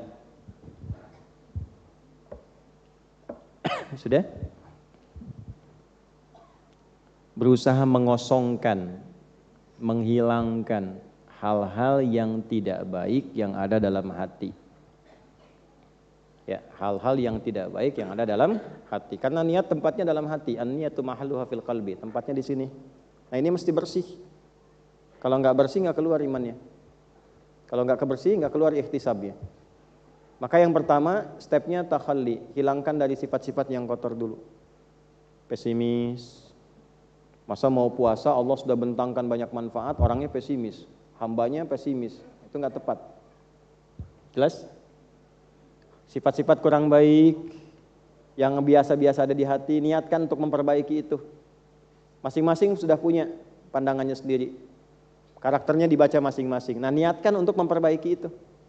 Saya mau puasa dengan iman, berjuang mengevaluasi diri, niatkan dalam hati, ya Allah, jadikan dengan puasa ini sifat-sifat kurang baik saya itu bisa hilang. Ya saya ajarkan doa ya, saya ijazahkan doa ini nih. Boleh Anda ikuti, ini kan direkam juga, nanti kalau lupa bisa diputar rekamannya kembali. Ya enggak perlu semua naik handphone, nggak apa-apa ya. Atau nggak apa-apa untuk yang bab ini boleh handphonenya naik, tapi setelah ini turun lagi. Ya. Allahumma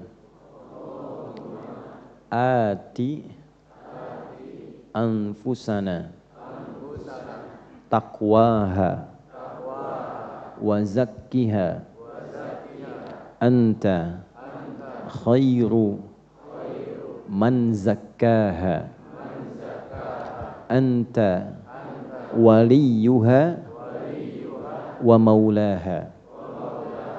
Itu ya. Ini diantara doa khatmul Quran. Itu masuk doa ini karena orang yang Qurannya bagus pasti hatinya bersih. Ya, ahli Quran itu diukur bukan berapa banyak hafalannya, bukan karena hafal ini itu dengan halaman ini, bukan. Petunjuknya hatinya bersih. Thumma awrathnal kitaba alladziina istafaina min ibadina faminhum zalimun li nafsi wa minhum muqtasid wa minhum sabiqun bil khairati biiznillah. Dzalika huwal fadlul kabir. Itu yang di surat Fatir ayat 32. Ahli Quran itu cirinya bersih hatinya, gemar berbuat baik karena diberi keutamaan oleh Allah, bukan karena hafal Qurannya, tapi Quran merubah dia menjadi pribadi yang baik. Maka di antara doa khatmul Quran itu salah satunya Allahumma ati anfusana taqwaha wa zakkiha anta khairu man zakkaha anta waliyuha wa maulaha. Ya Allah, anugerahkan kepada diriku anugerah kebersihan hati dengan meningkatkan sifat takwa di dalamnya. Dan mohon sucikan hatiku karena engkaulah pemiliknya, engkau penguasanya dan engkau penggeraknya. Nah, ini salah satu doa yang saat kita memulai menunaikan puasa, di sela-sela kita menunaikan sholat, setelah selesai doa, baca doa itu. Alhamdulillah. Ya, kalau malam kan ada lagi dari Nabi ke Sayyidah Aisyah ditalkinkan. Ya, Allahumma innaka afuwun karim, tuhibbul afwa fa'fu anna. Ada yang riwayat enggak pakai karim, Allahumma innaka afuwun tuhibbul afwa fa'fu anna. Saya gunakan dhamirna itu untuk semua. Jadi kalau saya suka menyertakan begini, kalau disebutkan na, siapa yang dimasukkan ke situ? Kalau i sendiri, Allahumma ati nafsi taqwaha untuk diri pribadi, maka kenali yang kurang baiknya apa. Maksudnya begini, ya Allah, mohon anugerahkan padaku kebersihan hati dengan meningkatkan takwa. Bayangkan sifat yang jeleknya apa pada diri kita masing-masing. Nanti minta dibersihkan sama Allah itu. Nah, kalau disertakan Allahumma ati anfusana, sertakan istri, sertakan sifat yang kurang baik di suami, di anak-anak bagaimana supaya Allah rubah. Nah, cara merubah itu memperbaiki diri kita sendiri. Ya, kalau anak-anak pengen baik gampang, orang tuanya jadi baik dulu. Gampang itu. Jadi baik orang tua, anak ikut baik. Insya Allah. Ya, insya Allah rumusnya begitu. Ya, anak-anak dirawat oleh Allah di surat Kahf itu kan, ketika kemudian diberikan kebaikan, kalimat Qur'annya apa? Wa kana abuhuma salihah. Orang tuanya orang baik. Jadi ketika orang tua jadi baik, anak ikut baik. Jadi kalau anak jadi kurang baik, jangan marah dulu ya. Coba apa yang dikerjakan yang kurang baik sebelumnya sehingga anak bersikap begitu. Paham ya? Insya Allah. Nah, itu niat. Jadi tahalli. Yang kedua tahalli, menghiasi. Ya, menghiasi keadaan hati itu dengan meningkatkan amal soleh. Jadi untuk menghilangkan yang salah, kenapa tadi saya tulis itu? Ya, kalau salah pengen hilang, solehnya mesti naik. Walaupun nama Anda Pak Soleh, tuh kan? Salahnya pengen hilang, solehnya tingkatkan. Makanya tadi minta kepada Allah bukan hanya dibersihkan, tapi ditingkatkan takwa. Takwa itu temennya amal soleh. Makanya kalau iman ketemu amal soleh, pasti ujungnya takwa. Takwa dibuka, pasti ketemu iman amal soleh. Contoh. Takwa pertama di Al-Baqarah ayat 2. Dzalikal kitabul la hudal lil. Siapa orang takwa di sini? Ayat 3-nya. Alladzina yu'minuna bil iman wa yuqimunas amal saleh. Puasa, ya ayyuhalladzina iman kutiba alaikumus amal saleh kama kutiba alal ladzina min qablikum la'allakum taqwa. Itu rumus. Kalau dibikin persamaan, takwa sama dengan iman plus amal saleh. Ya, demikian. Jadi kita bisa menggunakan tahalli, hilangkan dari sifat-sifat yang kotor, berdoa dulu, evaluasi diri kita, terus tahalli, hiasi dengan amal saleh. Mulai sekarang berlatih. Nah, karena itu dari awal sebelum puasa, saya sering kali menekankan, bikin kurikulum Ramadan. Nih Bapak Ibu nih siang ini mau ngapain? Hari ini baca berapa juz nih Quran? Ayo hari ini. Berapa halaman? Kalau nggak punya program nanti susah. Ya. Yang ahli-ahli Quran itu minimal tuh ya, setiap sholat itu pasang 1 juz misalnya. Ya, subuh, zuhur, asar, maghrib, isya. 5 juz per hari itu. Yang sudah biasa ya, yang sudah biasa, yang bacanya sudah bagus, sudah enak. Dibagi 2, sebelum sholat, setelah sholat, sebelum subuh, habis sahur, setengah juz, kan sebentar. Setelah subuh, setengah lagi. Zuhur, 1 juz lagi. Kalau kemarin mulai Sabtu, itu setiap 6 hari langsung khatam. Ketemu Jumat sudah khatam, tinggal doa khatmul Quran.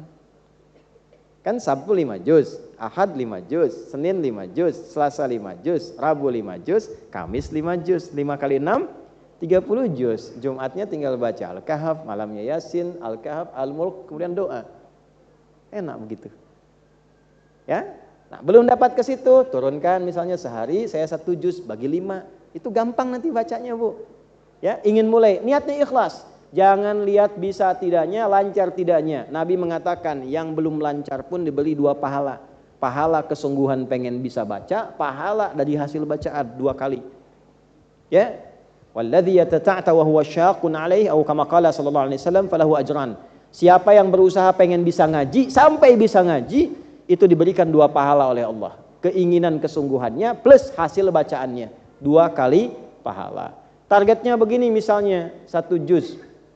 1 juz itu kan juz pertama Al-Fatihah.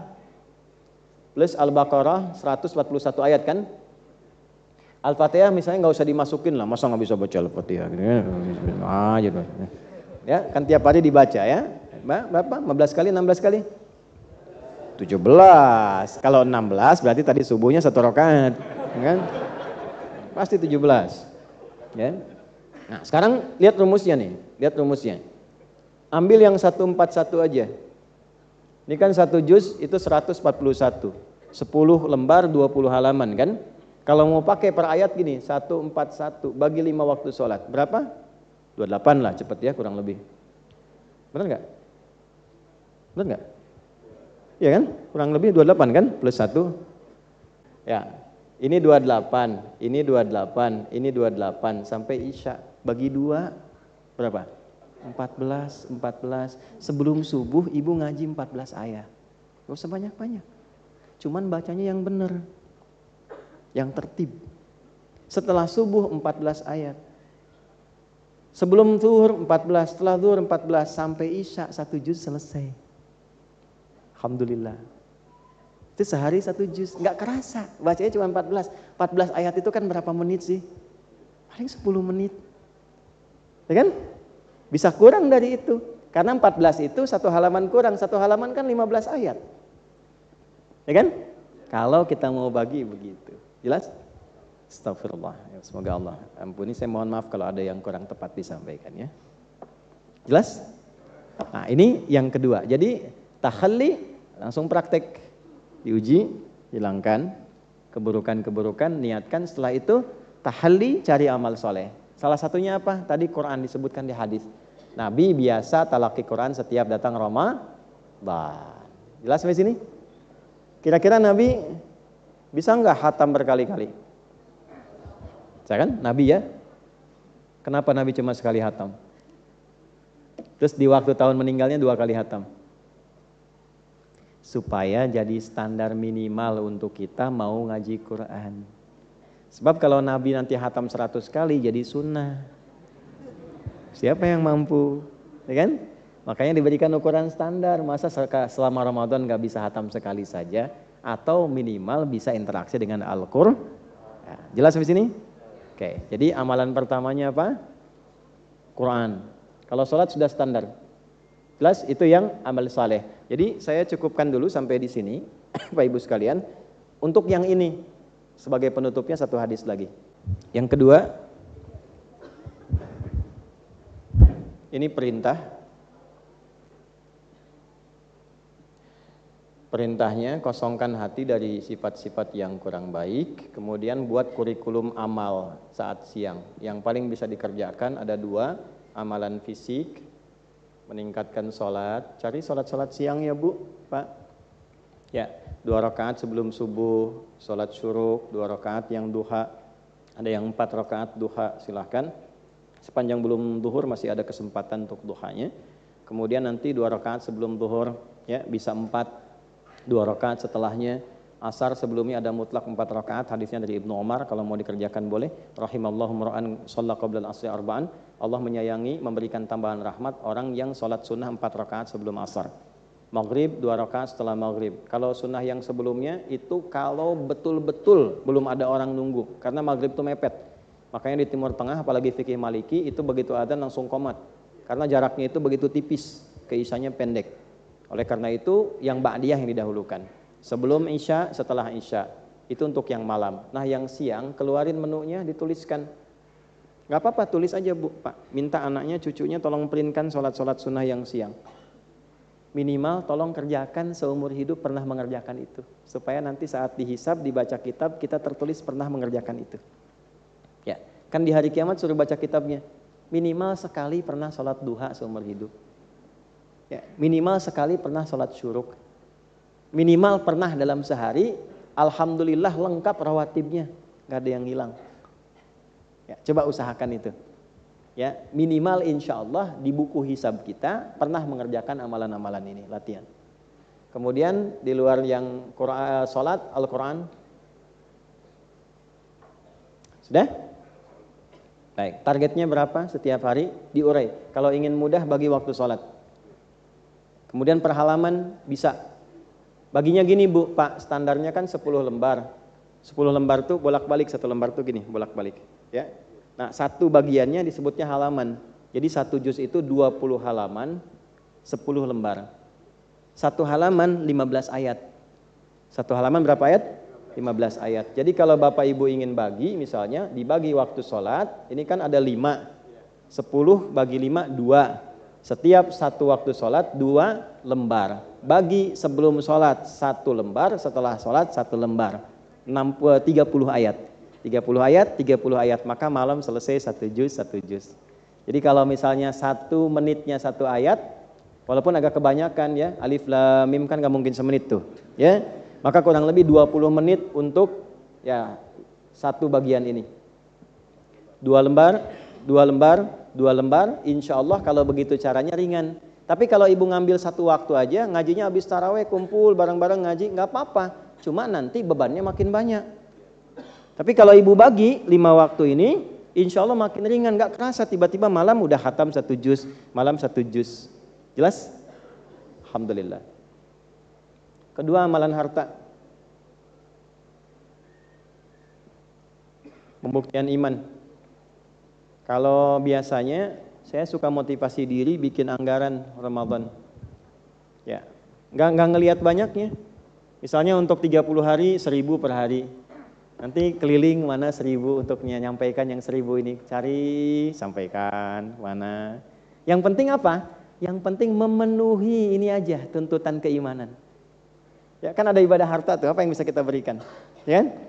Kalau nggak ada itu apa? Berbagi, adakan hadis tentang bagi kurma, bagi minuman walaupun seteguk. Ini apa? Pembuktian iman aja.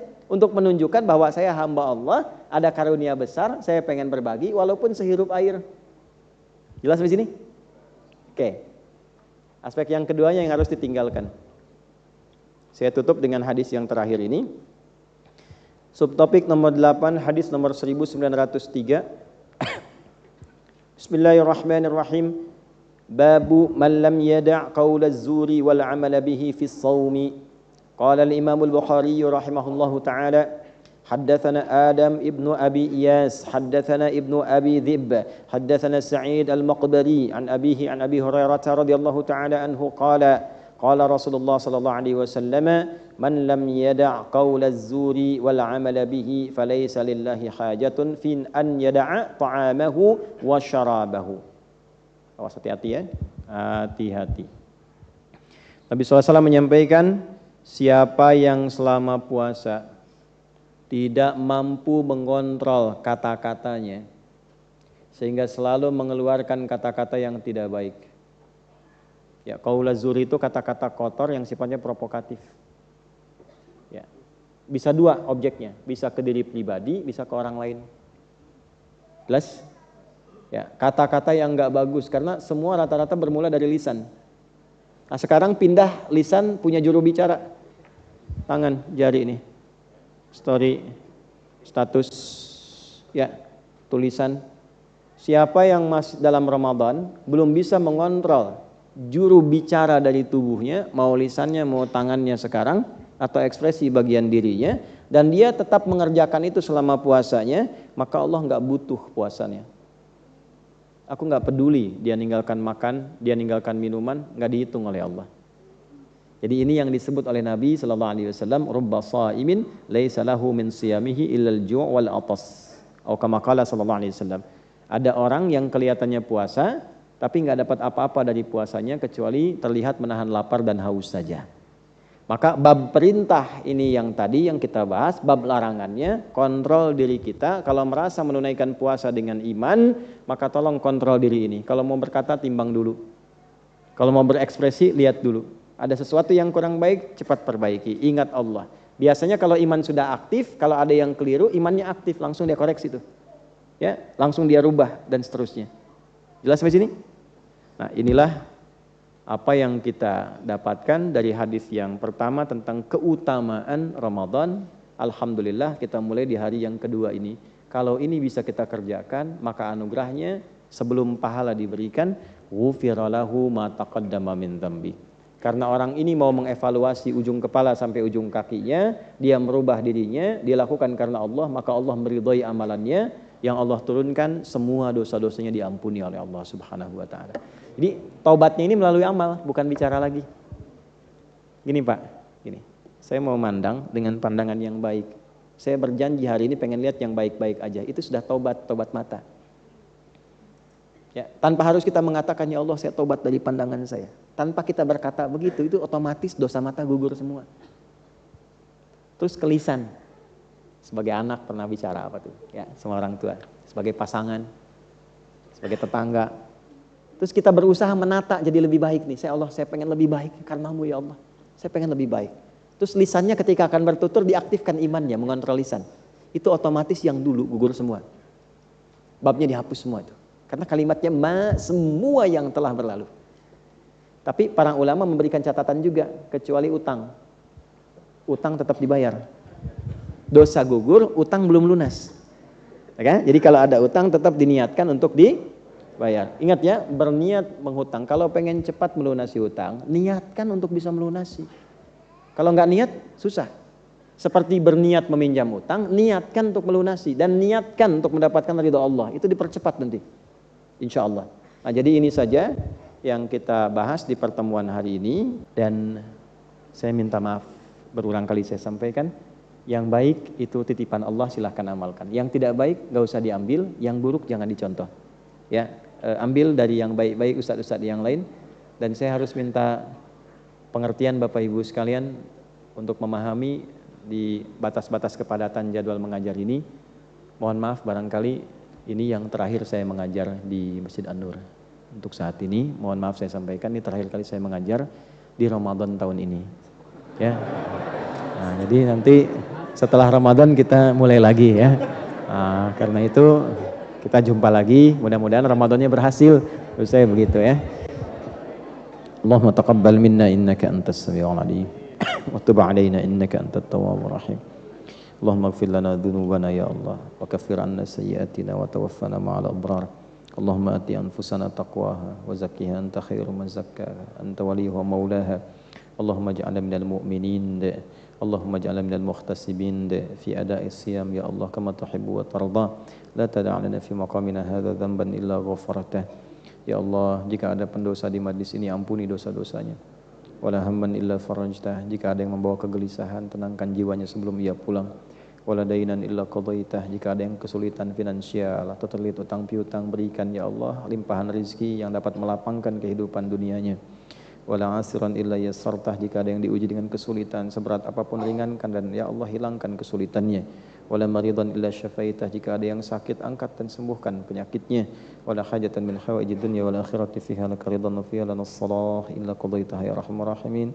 Ya Allah, jika ada di antara kami yang memiliki hajat tersembunyi tak mampu dia ungkapkan selama baik untuk dunia akhiratnya, mohon kabulkan ya Allah dengan ridha dan ketetapan-Mu.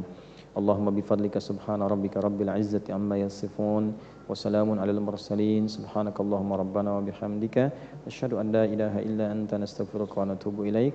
Alhamdulillahi rabbil alamin. Untuk yang tadi akan menikah fulana, nanti saya akan titipkan ke staf saya, ke ini aja Mas Nosa, coba berdiri, Mas Nosa berdiri. Nah, udah ya, nengok berdiri aja, berdiri dulu, berdiri. Nah ini wajahnya, nengoknya cepat ke belakang, balik lagi. Cepat. Ini udah ya. Nanti mas-mas itu ya, nanti yang akan kontak untuk menyampaikan mushaf. Kemudian yang kedua, yang tadi konsultasi yang penjaga toko, nanti saya titipkan via Mas Tosa aja. Ya, seperti jumlah yang tadi saya sebutkan. Ketika diterima, hitung dulu ya. Kalau kurang, tanggung jawab ya. Assalamualaikum warahmatullahi wabarakatuh.